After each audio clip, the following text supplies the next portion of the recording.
So we're glad to see you, and we'll be praying about them.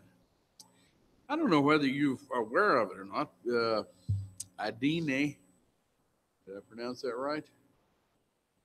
And Elizabeth and two of their children are with us. They're here from Nigeria. That we have several members anymore from Nigeria. And I'm going to work on pronunciation this morning. A couple of them are not here, unable to be with us. Olajide. Did I get that right, Than? Right. I'm not trying the last names. And she says that her name is Fumi, but that's easier to pronounce. I think it's Fumileo, I believe it's. What? Fumi. And it's glad to have. We're glad to have him here.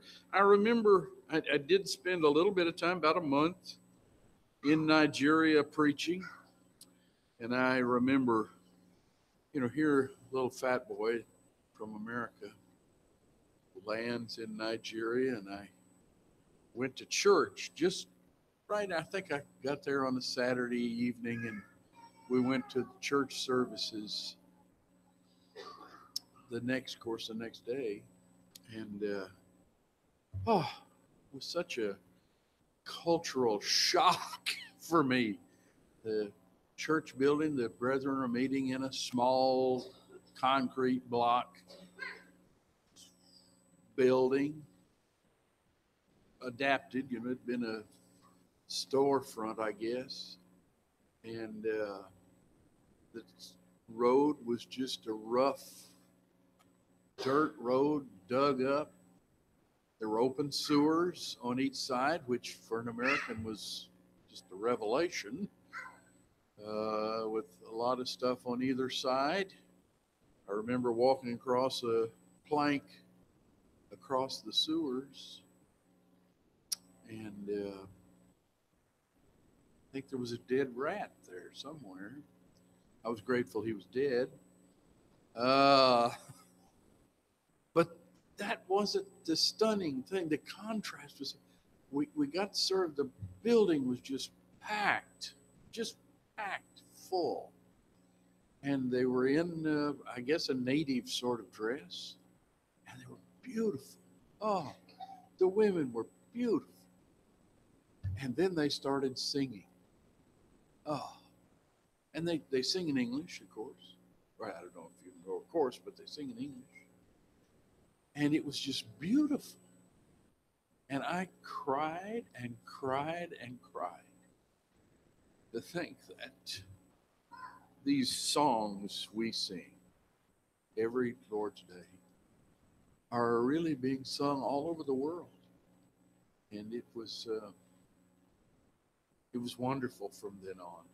I didn't care that the road was dirt and the sewer was open, and I didn't even mind that rat that much. The brethren were brethren, and so it's good to have these folks here with us.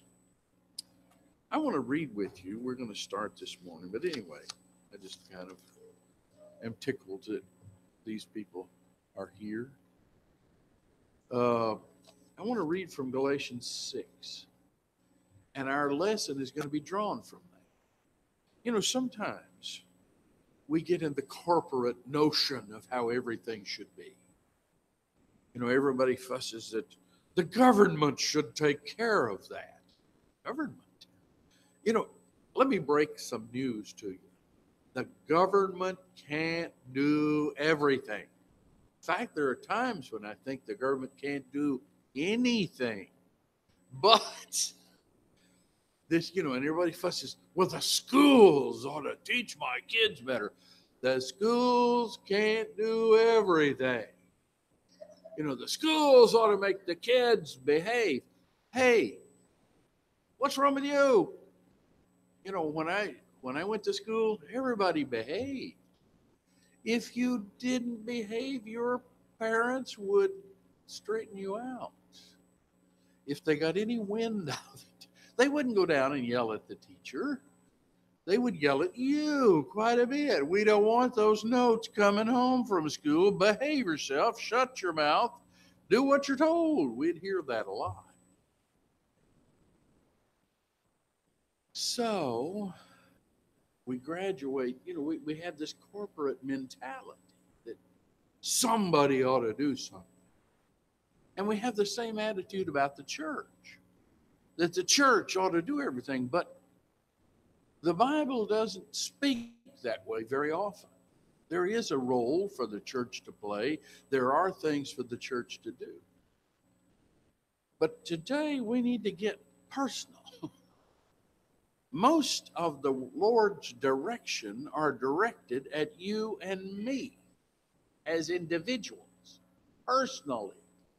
And so this entire section here in Galatians 6 is that. And we're going to draw several lessons from it. Brethren, if a man be overtaken in a fault, ye which are spiritual, restore such an one in the spirit of meekness, considering thyself, lest thou also be tempted. And so if you find that someone here, and I'm going to wind up preaching this lesson about 5 times, if someone is misbehaving and is not being faithful, don't say, well, we ought to do something about that. The church ought to take care of that. What's wrong with you? Bear ye one another's burdens, and so fulfill the law of Christ. For if a man think himself to be something when he is nothing, he deceiveth himself. But let every man prove his own work, and then shall he have rejoicing in himself alone, and not in another. For every man shall bear his own burden. Let him that is taught in the word communicate unto him that teacheth in all good things. Be not deceived. God is not mocked. Whatsoever a man soweth, that shall he also reap. He that soweth to his flesh shall of the flesh reap corruption. But he that soweth to the Spirit shall of the Spirit reap life everlasting. And let us not be weary in well-doing, for in due season we shall reap if we faint not. As we have therefore opportunity, let us do good unto all men, especially unto them who are of the household of faith. What are, according to this passage, my responsibilities as an individual? First of all, as I mentioned, correcting brethren is an individual responsibility. It's not something you pass off. It's not something you say that the corporate should do, the church should do. Correcting brethren is your job. In 2 Timothy 2, the servant of the Lord must not strive, but be gentle to all men, apt to teach, patient, in meekness instructing them that oppose themselves. If God peradventure will give them repentance to the acknowledgement of the truth, that they may recover themselves. Meekness, gentleness. I need to approach people with a kindness in this. And in addition, there needs to be some sense before I go fuss at you by way of rebuke, I need better look at myself. That's an individual obligation. So in Matthew 7, judge not that ye be not judged, for with what judgment ye judge, ye shall be judged. So I don't have any business rebuking you if I'm doing the same things. I better straighten up myself first. Why beholdest thou the mote that is in thy brother's eye, and considerest not the beam that is in thine own eye? You straighten yourself up, then you have an obligation to go deal with your brother. So first of all, do a little self-appraisal and approach him in the spirit of humility. In Romans 12, in verse 10, be kindly affection to one another with brotherly love, in honor preferring one another. And then again in verse 16, be of the same mind one toward another, mind not high things, condescend to men of low estate. Be not wise in your own conceits. Could it be sometimes, ladies and gentlemen, that we don't want certain people coming to the church because they're not our sort? Whatever our sort is. Maybe they don't have the education that we have. Maybe they don't drive the cars we do. Maybe they don't talk like we do. Maybe they don't look like we do. Maybe they're poor where we perceive ourselves as wealthy or better off or upper middle class. condescend to men of low estate. There should be a humility in your approach to people by way of correcting them. But in addition, you and I have the opportunity and the obligation as individuals to assist our brethren. That's what this passage in Galatians 6 says. He says, bear ye one another's burdens and so fulfill the law of Christ. We have the obligation of assisting them. First of all, in helping their needs. Look, there's several passages here in Romans, verse 13, distributing to the necessity of the saints. There you go. We have the obligation of relieving their needs. Do you have some problem? Well, talk to the church. They'll give you money. This passage is written to individuals. Bear ye one another's burdens. It's not talking about the church. Now, there are other passages that do occasionally talk about the church helping its members, but this is an individual obligation. What about hospitality? My goodness, what's hospitality anymore? All of you, I guess, many of you, when you got married, you got nice sets of dishes and you bought a house with a dining room. How many guests have you had in that dining room? And how many times have you broken out those dishes? You know, in in Romans 12:13, he says you should be given to hospitality. What is that? Oh, well, the church needs to put in a kitchen, and the church will have a party for everybody, and we'll all get together. This passage is to individuals. By the way, 1 Corinthians 12 condemns that other thing, but this passage is to individuals. Are you hospitable in your dealing with folks? In addition, we need to be sympathetic. Look in verse 15. Rejoice with them that do rejoice, and weep with them that weep. And we've got some folks in the congregation here that recently have lost folks that they loved, family members. And we've got some folks here in the congregation. We know some of them got married just recently. One or two of them got a job just recently. And by George, either one of those will bring a smile to your face. We need to be rejoicing with them. Good. Good for you. I'm glad that life is treating you well. And I'm sorry that you've lost. Either one of those is being sympathetic. We need to encourage one another. That's not something we do from the pulpit. That's something you do individually. How much of that have you done? You might notice 1 Thessalonians 5, we exhort you, brethren, warn them that are unruly, comfort the feeble-minded. I don't know who that applies to here, but anyway. Support the weak, be patient toward all men. There should be some sense of encouragement. And once in a while, in any congregation, there are one or two members who are, as we might say, feeble-minded. They're just not, their elevator doesn't go all the way up, it seems. Do you just dismiss them? Or should there be some comfort and encouragement to everybody? Not everybody is above average. Not everybody is a Phi Beta Kappa. We need to be encouraging everybody, everyone. One more point in this regard, we need to teach and exhort folks. Let us consider in Hebrews 10, let us consider to provoke unto love and to good works. But let's go on to another idea. He says in this passage in Galatians, trying to encourage you to go back there and see all these points back here. He says you need to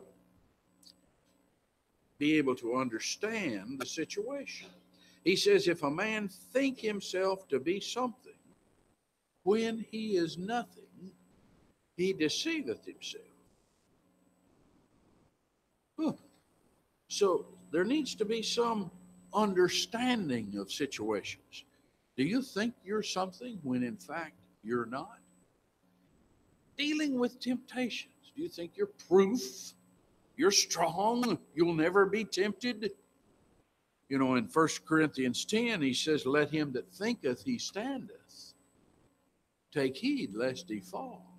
There should be a little better understanding on your part of the reality of temptation, even for you. But in addition, what about the idea of delusion? Oh, I'm smart. I really can read my Bible, and I'm pretty well versed in it. Can you be misled? Can you be deluded about it? In 2 Thessalonians 2, it speaks of the deceivableness of unrighteousness. Could you be deceived? The deceivableness of unrighteousness in them that perish, because they receive not the love of the truth that they might be saved. Are you so smart, so strong, that you can't be deceived? I think we've all seen it in our lives. But again, another point. You and I, as an individual, need to set an example. We need to set an example. In fact, much of our life is a matter of example. We need to set an example, not the church, but as individuals, we need to set an example. Now, the church has an example to set too, but we're not talking about that today, and neither is Galatians, the 6th chapter. So, an example, we need to be an example of faith. Do people realize that that's true of you? That this is part of your life? That you live by faith? You're not going to do something contrary to your notion of God's word? A man may say, thou hast faith and I have works. In James, show me thy faith without thy works, and I'll show thee my faith by my works. That's an individual obligation. What are you doing to show that you believe? What are you doing? What are you willing to stand up for? What are you willing to be persecuted about? What are you willing to sacrifice? Show your faith. What are you doing?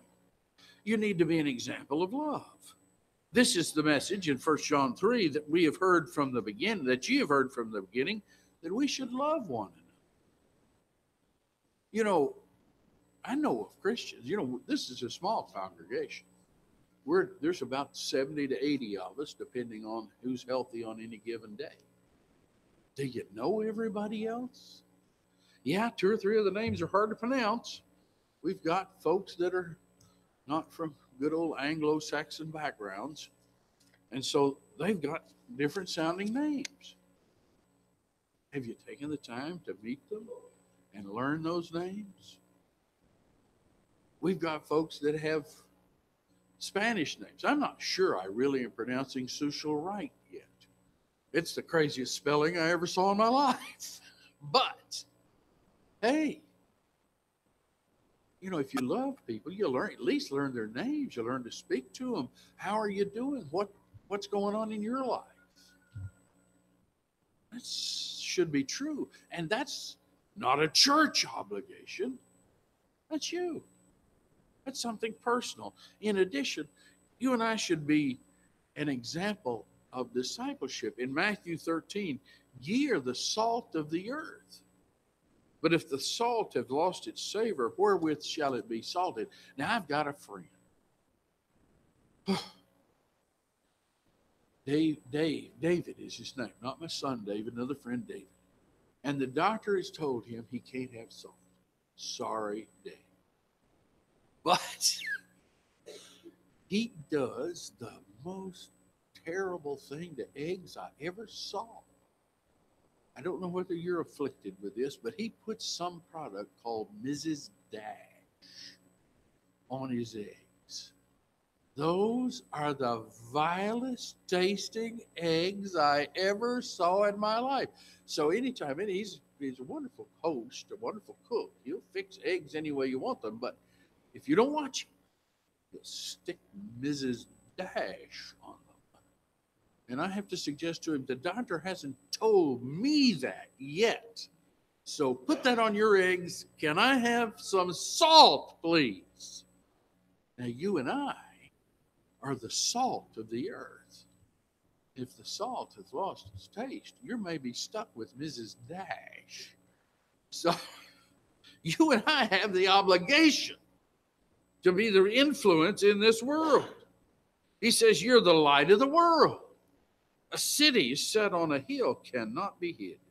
Neither do men light a candle and put it under a bushel, but on a candlestick, and it giveth light unto all that are in the house. Let your light so shine before men, that they may see your good works and glorify your Father which is in heaven. We have an obligation, a responsibility, and that's individual.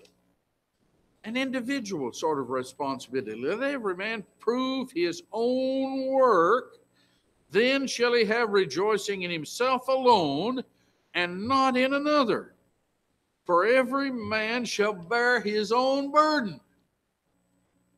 You know, it's nice to get lost in the government ought to do something about this. The school ought to do something about it. The church ought to do something. The committee is going to have to act. It's your responsibility. You need to wake up to that. Now, those other organizations, they might have some, but this is your responsibility. And, you know, that's why I had, who read today? Kenny read. That's why I had him read Matthew 25. I really would like for him to have read the entire chapter, but we have to kind of be a little brief so that we can go to lunch and get on with our lives occasionally. But did you read the account about the 10 virgins? That's what Kenny read to you. 5 wise and 5 foolish. 5 of them prepared. They prepared. You have an obligation to prepare yourself. Alan back here teaches a class in college every now and then. And he laments occasionally these guys in his classes are working on master's degrees. He's not teaching undergrads, the great unwashed in college.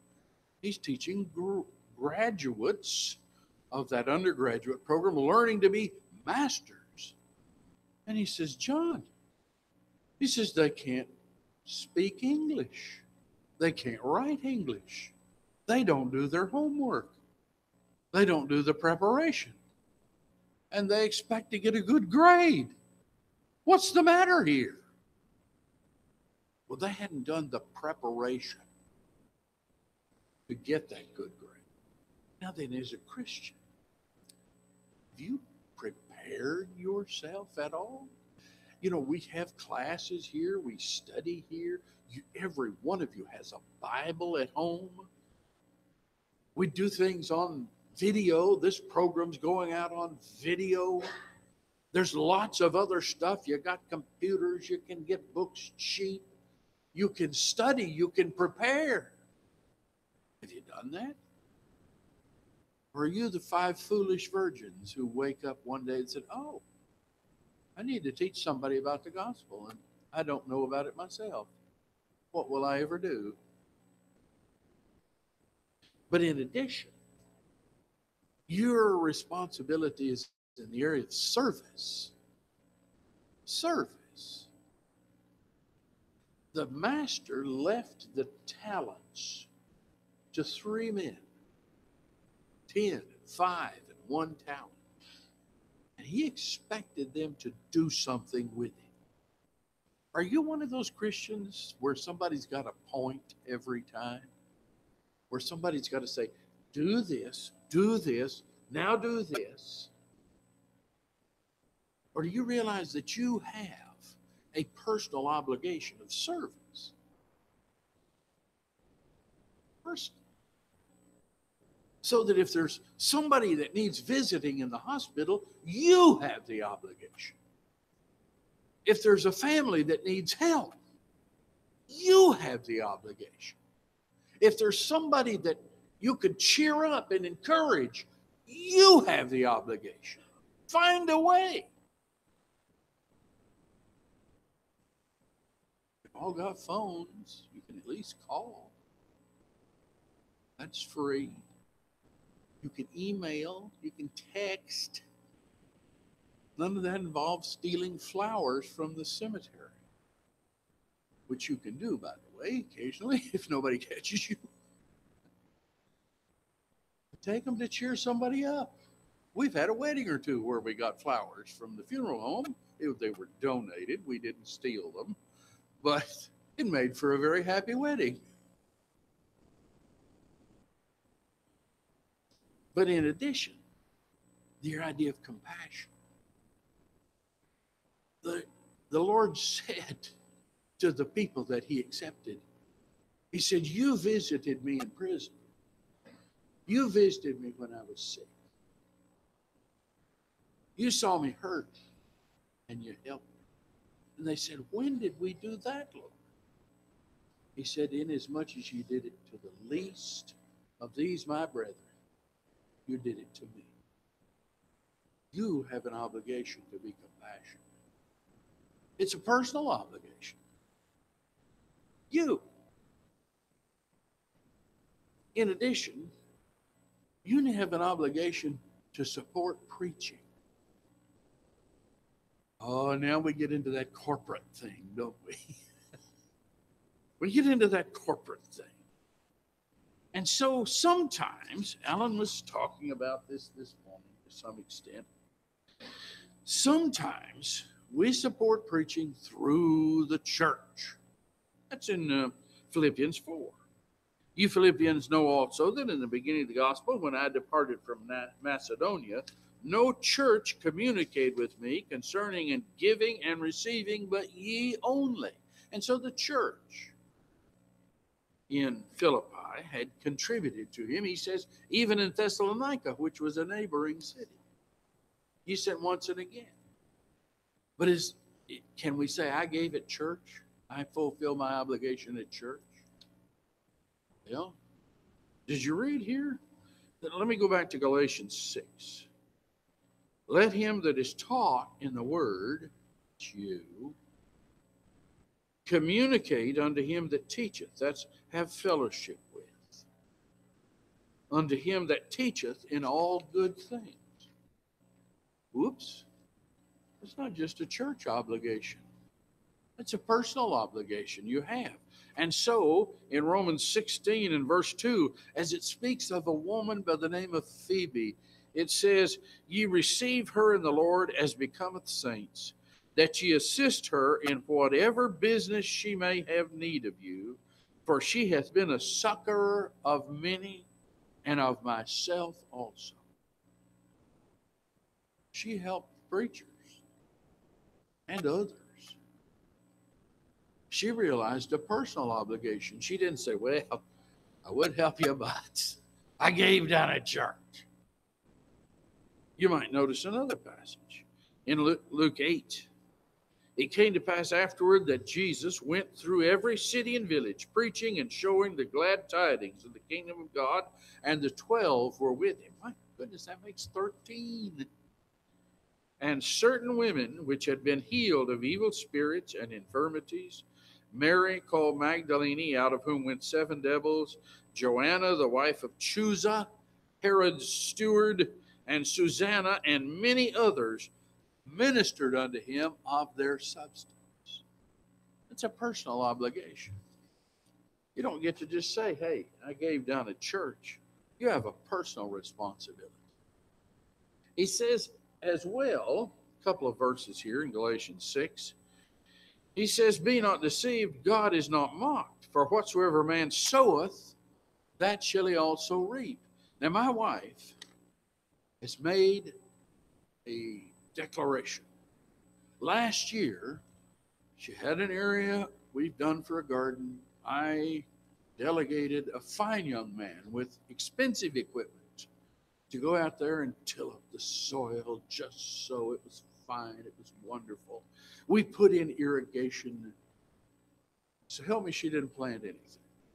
It grew weeds. I mean, it was the best weed garden you ever did see in your whole life. The chickens got to fall through it constantly. But she has made a declaration. She has said, I am going to plant a garden this year. We will see. But this says God is not mocked. Whatsoever a man soweth, that shall he also reap. If you're going to sow weeds, you're only going to get weeds. So he that soweth to his flesh shall of the flesh reap corruption. He that soweth to the Spirit shall of the Spirit reap life everlasting. So we have a responsibility to reap, and it's a personal responsibility. In 2 Corinthians 5 and verse 10, we must all appear before the judgment seat of Christ so that we can receive those things that the church did collectively. I was a member of one of the best churches in town. We had many members. We did a lot of good things. No, that's not your judgment. It is that everyone may receive the things done in his body according to that he hath done, whether good or bad. Well, I intended to do a lot of stuff. According to that he hath done, whether good or bad. Each one according to what he did, not what he intended to do. My wife intended to plant that garden. She had every intention. I'm not implying that she was lazy. My goodness, the woman, I wish she would be lazy a little bit. They'd get a little more peace around the house. But intentions don't grow a garden. You're going to have to make up your mind to do it. That Romans 6 and verse 23 says, the wages of sin is death. You're going to reap something. You need to be aware of it. In Matthew 6 and verse 19, he says over here, lay not up for yourselves treasures upon earth, where moth and rust doth corrupt, where thieves break through and steal. Lay up for yourselves treasures in heaven. What are you going to reap? You're going to reap something. What are you going to reap? Is it going to be this treasure in heaven? And he says in 2 Peter that if you'll do these things, he lists several things, attributes of a Christian. And then he says, wherefore the rather, brethren, give diligence to make your calling and election sure. If ye do these things, ye shall never fall. You're going to reap. What will you reap? You and I need to be steadfast as well. And that is a part of this. He says in verse 9, let us not be weary in well-doing, for in due season we shall reap if we faint not. Let us not be weary in well-doing. In James 5, sometimes you have to wait. You have to wait for the rain. One of the hardest things, some of you know that, all of you know that we're in the landscaping business. My family is. And every now and then, I pay some of the guys who work for me a special salary when it snows. Just because it's terrible weather, it's in the middle of the night usually. I want to be sure they actually show up for work. And they've gotten to where they really like that special salary. So when are we going to get some of that? I don't know. Ask the Lord. He knows when it's going to snow. I don't. So one of the things you have to learn to do if you're a farmer or a gardener or if you're in my business is you're dependent on the weather. There's been a time or two here in Indiana where we've had a drought. My goodness, nothing grew. I was grateful for the weeds. They grew. They've got those deep roots. They'll grow. They have to be mowed off every now and then, not often. But you have to wait for the rain. And so in James 5, be patient, therefore, brethren, unto the coming of the Lord. Behold, the husbandman, it's a farmer or a gardener, or somebody who's dealing with plants, waiteth for the precious fruit of the earth, and hath long patience for it. If you do grow a garden, a couple of times some of my kids, my wife's gotten a little cup or something, put out on the back porch in the sun and put a seed in it. Kids, they watch that every day. Why ain't they doing anything? Wait. You have to learn to wait. You have to learn to be patient until he receive the early and latter rain. Be ye also patient. Establish your hearts, for the coming of the Lord draweth nigh. You and I are going to have to be steadfast through the long period, waiting for the coming of the Lord. And in that period of time, we need to work. My beloved brethren, be ye steadfast. Alan read that in Bible class today. Be ye steadfast, unmovable, always abounding in the work of the Lord, knowing that your labor is not in vain. And then in Revelation 2, he says, ye shall have tribulation 10 days. Be thou faithful unto death. Give thee a crown of life. That sense of steadfastness. We also have got to look for opportunities. Personally. Opportunities. For instance, let me give you some examples quickly from the scriptures. The Samaritan, when he was going down that road, he wasn't expecting to find a man beat up and bloody on the side of the road. But there it was. There was the opportunity. And he did what he ought to do in taking care of it. Now, you need to be ready, because the opportunity is not always there. It's going to be there. You don't get to ignore it. You don't get to pass on the other side and hurry on and say, I'm busy today. The opportunity's there. Take advantage of it. In addition, in Acts 16, the apostle sees in a vision a man in Macedonia saying, come over into Macedonia and help us. And so you and I may be faced with just that sort of thing. Somebody may pick up the phone and say, hey, I'm having trouble. I'm having trouble personally. I'm having trouble in my marriage. Having trouble in my home. Could you come help me? Maybe a man, maybe a woman. Drop everything and go help. The opportunity's there.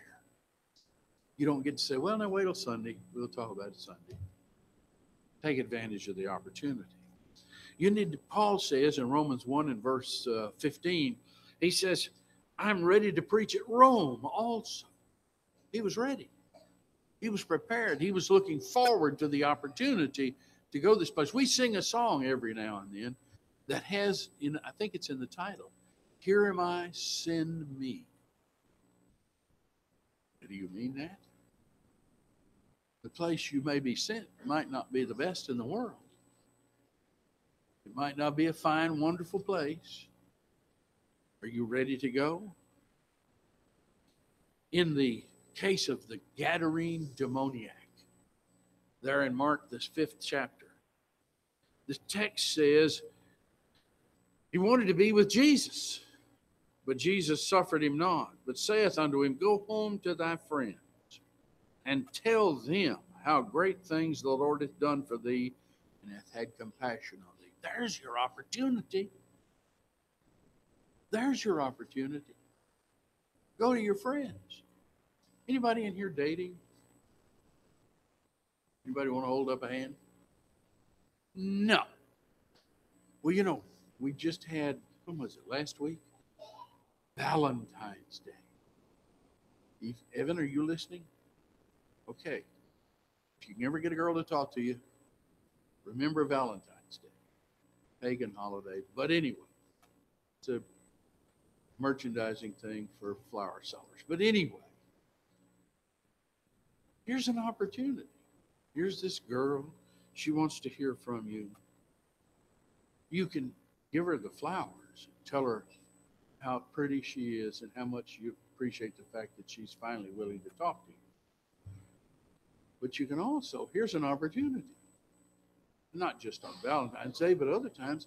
I've met couples where one of them is a Christian, one isn't. And I asked them, they're beginning to think about marriage. I said, well, has Sam talked to you about Christianity? No. Well, what in the world have you been talking about all this time? There you were, night after night, day after day, meal after meal, movie opportunity after movie opportunity to talk. And not once did you talk about the gospel. Who's going to talk to you? And you brought him to me to try to teach him. What have you been doing all this time? Believe me, wait until you're 50 years old. Then perhaps you'll get around 50, been married 50 years. Then you'll begin searching. What are we going to talk about today? Because we've talked about our kids. Now what are we going to do? Talk. There you are, jibber-jabbering about music and how pretty she is and all that sort of. Talk about the gospel. He says, go talk to your friends. Go home. Talk to your children. Talk to your friends. Talk to your neighbors. Go home. There's the opportunity.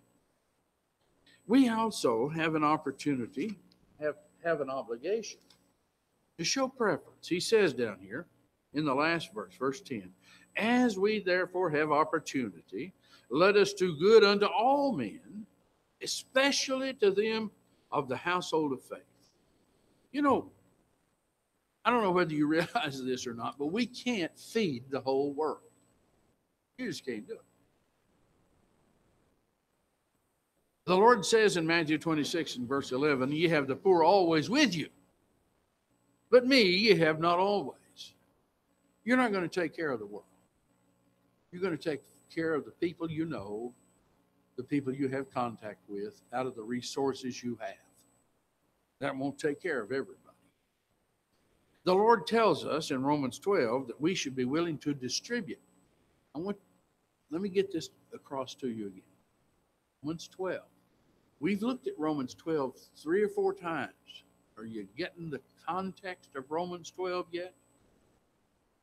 It's an individual obligation in Romans 12. It's not talking about the church obligation. It's talking about you as an individual. And it says you should be willing to distribute to the necessity of the saints. So you can't feed everybody. Are there Christians that you need to help? Show a preference. Show a preference. We do good to all wherever we can, but especially to them who are of the household of faith. Now he warns us, there are some bums out there who won't work, and are therefore unworthy. Show a preference. You know, I drive by every now and then, all these guys standing out on the street corner begging money. They got the sign. And since I have a business that, and they look healthy, I've been known to drive up to them and said, hey, you want a job? Show up tomorrow morning at 8 o'clock. I give them the address. I'll pay you. No, I'm making more money doing this. So I tell you, that's the last dime I'm going to give them. It's just not going to happen. Why? Because the Lord tells me I shouldn't. Even when we were with you, this we commanded you, that if any would not work, neither should he eat. You don't have any business doing it. Show a preference. But one last point here. In honor, in Romans 12 and verse 10, again, individual obligation. In honor, be kindly affectionate one to another with brotherly love, in honor, preferring one another. Preferring one another. Have you got somebody, is there somebody in the church that needs work? Give him work. Is there somebody in the church that sells stuff? Give him the opportunity to sell to you.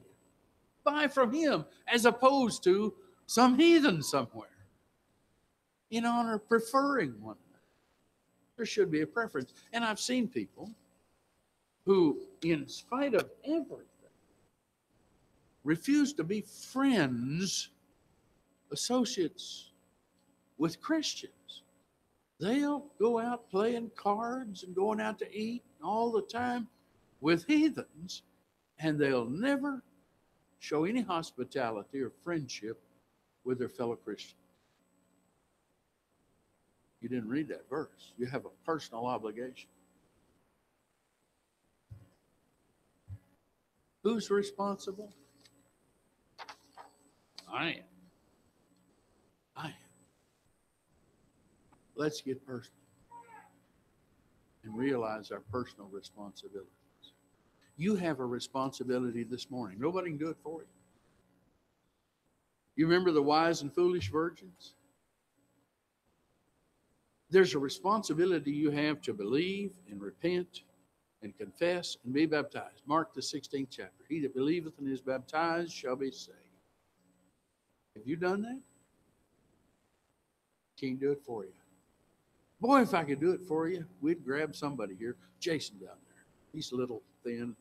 We'd baptize him about 10 times and cover 4 or 5 people. We'd baptize him twice for 5 of them. Make sure. He'd be back there spluttering and spewing. But he knows, and I know, it won't do him any good. Why? Because it's a personal obligation.